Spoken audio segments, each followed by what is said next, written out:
স্বরাষ্ট্রমন্ত্রী বললেন যে উনি জেলে তাকে গ্রেপ্তার করে জেলে দিয়ে দেবে এবং রায় কার্যকর করে ফেলবে। শেখ হাসিনার বিরুদ্ধে অবশ্য শুধু একটা মামলা নয়, প্রায় 600-র উপরে মামলা আছে। তাহলে তার ফেরা সাধারণ নাগরিকদেরকে ফেরা আমরা একভাবে চিন্তা করলে হবে না। সম্প্রতি আন্তর্জাতিক গণমাধ্যম রয়টার্সকে দেয়া বক্তব্যে ভারতে আশ্রয় নেয়া সাবেক প্রধানমন্ত্রী শেখ হাসিনা বলেছেন ডিসেম্বরে বাংলাদেশে ফিরবেন তিনি। তার এই ফেরার ঘোষণায় বাংলাদেশের রাজনীতিতে আলোচনার ঝড় ওঠে। অবশ্য শেখ হাসিনার ফেরা নিয়ে বক্তব্য পরিষ্কার করেছে ভারত। মঙ্গলবার নয়াদিল্লিতে এক প্রেস ব্রিফিংয়ে ভারতের পররাষ্ট্র মন্ত্রণালয়ের মুখপাত্র রণধীর জয়সওয়াল বলেছেন, শেখ হাসিনাকে বাংলাদেশে ফেরত পাঠানো বা প্রত্যর্পণের বিষয়টি সম্পূর্ণ একটি আইনি বিষয় বা আইনি প্রক্রিয়া। আইনি পথেই এর সমাধান বা মোকাবেলা করা হবে। এদিকে মঙ্গলবার জাতীয় সংসদের স্বরাষ্ট্রমন্ত্রী সালাউদ্দিন আহমেদ বলেছেন, শেখ হাসিনা দেশে ফিরলে আত্মসমর্পণের সুযোগ নেই, গ্রেফতার করে রায় কার্যকর করা হবে। একইভাবে প্রধানমন্ত্রীর তারেক রহমানের তথ্য উপদেষ্টা ডাক্তার জাহিদুর রহমান বলেছেন, শেখ হাসিনা দেশে ফিরতে চাইলে সরকার তাকে স্বাগত জানাবে, কারণ তার বিরুদ্ধে চলমান বিচার প্রক্রিয়া স্বচ্ছ ও আইনের বিধান অনুযায়ী সম্পন্ন করাই সরকারের লক্ষ্য। সব মিলিয়ে শেখ হাসিনা দেশে ফেরা কতটা সহজ হবে, মৃত্যুদণ্ডের রায় মাথায় নিয়ে তিনি আদৌ ফিরবেন কিনা এ নিয়েও নানা প্রশ্নের জন্ম দিচ্ছে। কারণ তিনি ফিরলেই রায় কার্যকর করা হবে এমন বক্তব্য এসেছে স্বরাষ্ট্রমন্ত্রীর পক্ষ থেকে। আর আগামীতে রাজনীতির সমীকরণ তাহলে কি হবে তার জন্য আমাদের সময়ের অপেক্ষা করতে হবে। দর্শক, আমরা তাই আলোচনার আজকে বিষয় নির্ধারণ করেছি শেখ হাসিনা ফিরলে রায় কার্যকর। শেখ হাসিনা আদৌ ফিরতে পারবে কিনা, তার বৈধ কাগজপত্র আছে কিনা, সে বিষয়গুলো নিয়ে আমরা আলোচনা করবো। আলোচনা করবার জন্য স্টুডিওতে উপস্থিত আছেন আমার বাইরে আছেন হারুনুর রশিদ, বিএনপি দলীয় সাবেক সংসদ সদস্য এবং সেই সাথে চাঁপাই নবাবগঞ্জ জেলা পরিষদের প্রশাসকের দায়িত্বে আছেন। হারুন ভাই, আপনাকে অসংখ্য ধন্যবাদ সময় দেওয়ার জন্য। আজকের অনুষ্ঠানে আছেন আনিস আলমগীর এবং সিনিয়র সাংবাদিক ও কলামিস্ট আনিস আলমগীর, আপনাকে অসংখ্য ধন্যবাদ সময় দেওয়ার জন্য। দর্শক, পুরো অনুষ্ঠান জুড়ে আপনাদের সাথে আছি আমি জয়নুল আবেদিন। বলছিলাম শেখ হাসিনা ফিরলেই রায় কার্যকর, এই বিষয়টা নিয়ে আজকে আলোচনা করব। সমসাময়িক আর দু একটি বিষয় আছে, সেই বিষয়গুলো নিয়েও আলোচনা করবার জন্য আমরা চেষ্টা করব। দর্শক, সে ততক্ষণ পর্যন্ত আমাদের সাথে থাকবেন। একটু যেতে চাই সিনিয়র সাংবাদিক কলামিস্ট আনিস আলমগীরের কাছে। আনিস আলমগীর, শেখ হাসিনা ফেরার কথা বলেছেন এবং সেই সাথে এমন এমন কিছু প্রশ্ন উঠছে যে তার কাছে তো বৈধ পাসপোর্ট নেই। সেই ক্ষেত্রে আসলে তিনি ফিরবেন বলছেন, বাট কিভাবে ফিরবেন সেই কথাটি তিনি বলছেন না। আসলে কি তিনি ফিরতে পারবেন কিনা, তার উপর তো মৃত্যুদণ্ডের একটা রায়ও আছে। যদি এই বিষয়টা একটু ক্লিয়ার করতেন, বিষয়টা ক্লিয়ার বিশ্লেষণ করতেন। শেখ হাসিনা একজন সাধারণ নাগরিক তো নয়। সাধারণ নাগরিক হলে বাংলাদেশে তার আসা খুবই স্বাভাবিক ব্যাপার। উনি চলে আসবেন। আপনি যেই পদ্ধতিগুলো বলছেন যে তার ট্রাভেল ডকুমেন্ট লাগবে, পাসপোর্ট থাকা, এই সমস্ত বিষয়গুলো থাকে।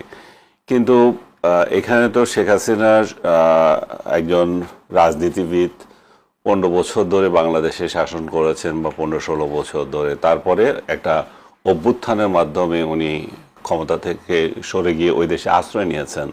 তাহলে তার ফেরা সাধারণ নাগরিকদেরকে ফেরা আমরা একভাবে চিন্তা করলে হবে না।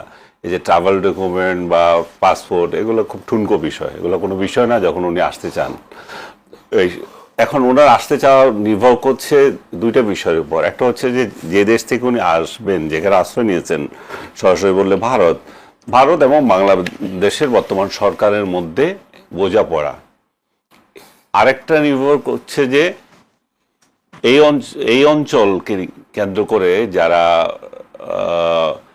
যাদের স্বার্থ রয়েছে, বিশেষ করে আমেরিকা, চীন এবং ভারত, তাদের বিষয়টা উপর নির্ভর করছে। আন্তর্জাতিক প্রেশার বলতে আমরা বলি, আন্তর্জাতিক কূটনীতি বলি, যেটাই বলি, যেভাবে এটাকে সংজ্ঞায়িত করি, তারা চাইতে পারে যে বাংলাদেশ একটা স্থিতিশীল রাষ্ট্র হোক, কিংবা বাংলাদেশকে নিয়ে তাদের যে স্বার্থগুলো আছে সেগুলোর স্বার্থ পূরণের ক্ষেত্রে এই অঞ্চল যদি অস্থিতিশীল হয় তাহলে তাদের জন্য সমস্যা হতে পারে।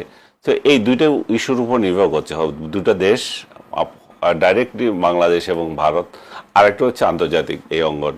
সো এই ট্রাভেল ডকুমেন্ট অমুক তমুক এগুলো আমার কাছে কোনো বিষয় মনে হয় না। সেক্ষেত্রে সরকারের পক্ষ থেকে বলা হচ্ছে আন্তর্জাতিকভাবে কোনো চাপ নেই শেখ হাসিনাকে ফেরানোর বিষয়ে। না থাকলে নাই, তাহলে উনি চলে আসবেন। এসে আপনি যেটা বলছিলেন শুরুতে, স্বরাষ্ট্রমন্ত্রী বললেন যে উনি জেলে, তাকে গ্রেপ্তার করে জেলে দিয়ে দেবে এবং রায় কার্যকর করে ফেলবে। তো সরকার করবে, এটাতে তো কারো বাধা নাই। সরকার এর আগেও এরকম ফাঁসির রায়ের আসামি যারা এসেছিল তাদের ক্ষেত্রে অবশ্য এটা বলে নাই। যেমন বাচ্চু রাজাকার ৭১-এর যুদ্ধাপরাধের মামলায় বাচ্চু রাজাকার তো গিয়ে উচ্চ আদালতে গিয়ে নিলে আপিল করলেন এবং সশরীরে ওনাকে সম্মান দিয়ে বলে যে আপনি তো থাকবেন, তাকে তো রেহাই দিয়ে দিল। রেহাই মানে জামিন, মামলা বোধহয় এখনো আছে, কিন্তু তিনি তো বাইরেই আছেন। তো সরকার কি আসলে মানে একই ক্ষেত্রে কি দুই ধরনের নিয়ম অ্যাপ্লাই করবে কিনা? শেখ হাসিনার বিরুদ্ধে অবশ্য শুধু একটা মামলা নয়, প্রায় ৬০০-র উপরে মামলা আছে। নতুন করে আর কিছু মামলা যুক্ত হচ্ছে, এখন আরো যুক্ত হবে। হ্যাঁ, এতে এখানে আমি একটা জিনিস দেখতে পাচ্ছি, সেটা হচ্ছে যে শেখ হাসিনা আসবেন এই ঘোষণা দেওয়ার সঙ্গে সঙ্গে এই মিডিয়াগুলো খুব তৎপর হয়ে এই বিষয়টা নিয়ে সারাক্ষণ করে এটা করছে, এটা এক প্রাসঙ্গিক করে রেখেছে।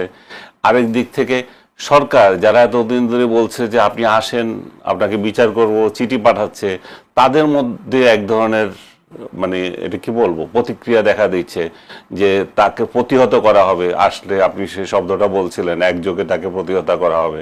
তো এগুলো একটু মানুষের মধ্যে একটু ধূম্রজাল সৃষ্টি হচ্ছে। আসলে সরকার কি চাচ্ছে, শেখ হাসিনা কি চাচ্ছে, বা বহির্বিশ্ব কি চাচ্ছে, সবগুলো মিলে ধূম্রজাল সৃষ্টি হয়েছে আর কি। সরকারের পক্ষ থেকে আপনি কি মনে করেন যে শেখ হাসিনার ফেরাকে নিয়ে সরকার কোনো কারণে ভীত মনে হয় আপনার?